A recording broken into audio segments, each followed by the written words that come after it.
Hello hello guys.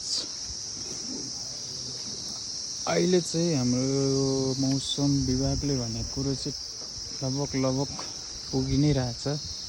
हाम्रो चाहिँ हिजो अस्तिदेखि एकदम मौसम खराब भइरहेको थियो र आज रातिदेखि पुरै बारिस पानी परिरहेछ। म चाहिँ अहिले ठ्याक्कै सिन्धुलीगढी दरबार अगाडि देखेको रानी दरबार एकदम चिसो मौसम एकदम ठन्डा बढेको छ यहाँ गढी डाँडामा चाहिँ।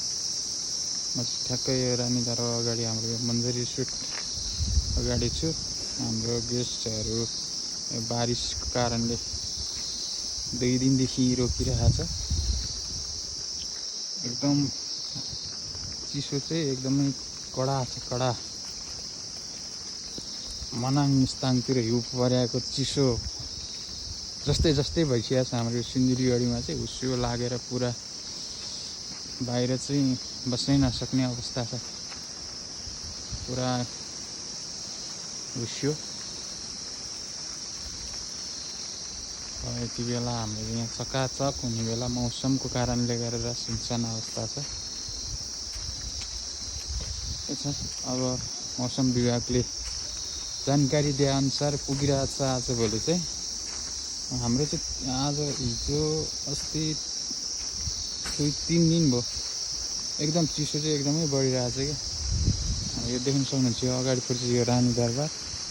अब गढी सङ्ग्रहालयको उतापट्टि यहाँबाट हल्का देखिन्थ्यो। अब यो मौसमको कारणले यो हुस्यो लागेको कारणले देखिएको छैन।